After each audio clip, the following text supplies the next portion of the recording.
நுட்பம் இணைய இதழ் வாசகர்களுக்கு அன்பான வணக்கங்கள். மா காளிதாஸ் என்ற பெயரில் எழுதி வரும் நான் நுட்பம் இணைய இதழில் என் கவிதைகளை சமர்ப்பிக்க விரும்புகிறேன். முதலாவது கவிதை. இன்னும் சற்று நேரத்தில் மூழ்கிவிடும் பழுத்த இலை. உருளாமல் எப்படியாவது ஓரமாக ஒதுங்கத்தான் பார்க்கிறது கூழாங்கல். சிறு காற்றுக்கும் மென் அசைவு கூட இன்றி அலையடிக்காதிருக்க முயற்சிக்கிறது மேற்பரப்பு.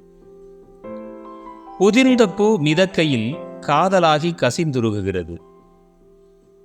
ஒடிந்த கிளையை இறுகப் பற்றிய புழு கரை சேரும் வரை 360 டிகிரி சுழலாமல் இருக்க வேண்டும் மீனின் கண்கள்.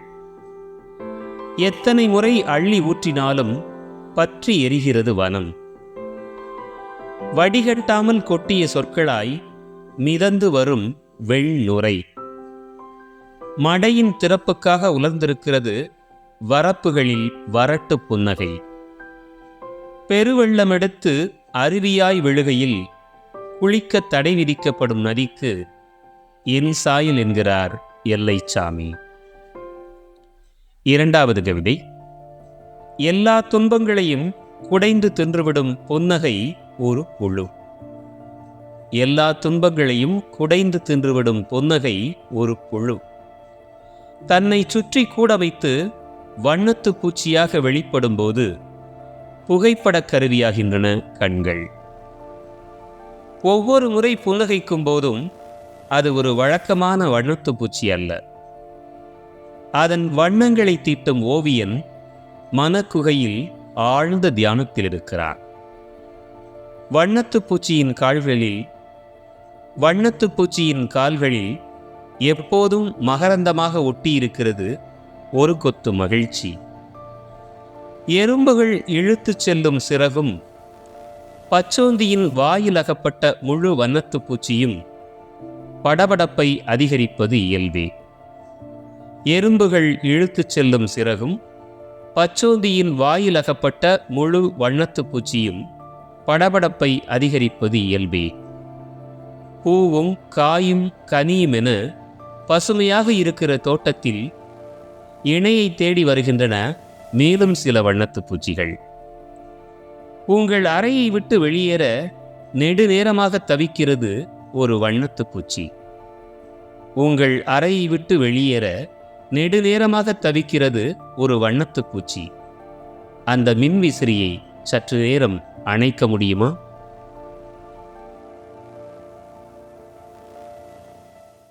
மூன்றாவது கவிதை. நின்று போன அல்லது ஓடும் கடிகாரம், கழுத்தில் கிடந்த அடையாள அட்டை, அலைபேசி மின்கலத்தை உசுப்பேற்றும் கேபிள், விரும்பியோ விரும்பாமலோ பிம்பம் காட்டும் கண்ணாடி, எரியாமலே அழுக்கடைந்து தொங்கும் அலங்கார விளக்கு, கொடியில் உலரும் கைப்பிடி துணி, முடிந்து போன மாதங்களை பின்பக்கம் மறைத்திருக்கும் காலண்டர், பால்கனியில் ஆடும் மூங்கில் ஊஞ்சல், முற்றத்து வேம்பில் வளரும் தேன்கூடு, வளைந்த கம்பியில் குத்தப்பட்ட வழக்கொழிந்த கடிதங்கள், மெல்லிய காற்றுக்கும் ரகசியம் விலக்கி காட்டும் திரைச்சீலை, பழம்பெருமை வீற்றும் புகைப்படங்கள், ஒரே சீராய் மாட்டப்பட்ட குழம்பு கரண்டிகள், இவற்றுள் ஏதோ ஒன்றாக நினைத்து கூட தொங்கவிடப்பட்டிருக்கலாம். என் நினைவை உன்னுள். நான்காவது கவிதை. நமக்கு நாமே வரையறுத்த அன்பின் வாசலில் நின்று கொண்டிருக்கிறோம்.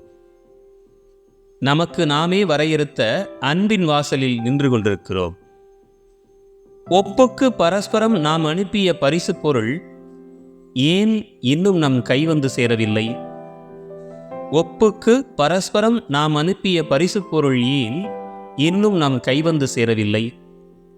கொஞ்சம் சலிப்பான புன்னகை, கொஞ்சம் மறைக்கப்பட்ட கண்ணீர், கொஞ்சமும் வெளித்தெரியாத மன்னிப்பு, இவைதானே நம் முகவரி.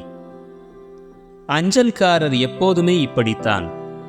ஒரு எளிய மணிச்சத்தத்தின் மூலம் படிகளில் இறங்க வைத்து விடுகிறார் நம் மனநிலையை. அவருக்கு நம் கையெழுத்து போதும்.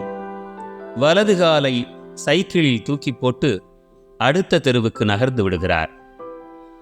எல்லா வேலைகளையும் முடிக்கும் வரை பரிசு பொருளுக்கு பொறுமை இல்லை. மேலே சுற்றப்பட்ட அந்த தாள் என்ன பாவம் செய்தது? மேலே சுற்றப்பட்ட அந்த தாள் என்ன பாவம் செய்தது?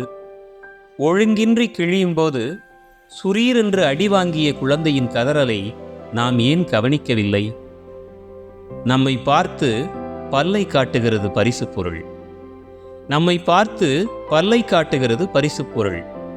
எவ்வித சலனமும் இன்றி ஒரு பிரத்யேக அழைப்புக்காக காத்திருக்கிறோம். நம்மை பார்த்து பல்லை காட்டுகிறது பரிசு பொருள். எவ்வித சலனமும் இன்றி ஒரு பிரத்யேக அழைப்புக்காக காத்திருக்கிறோம்.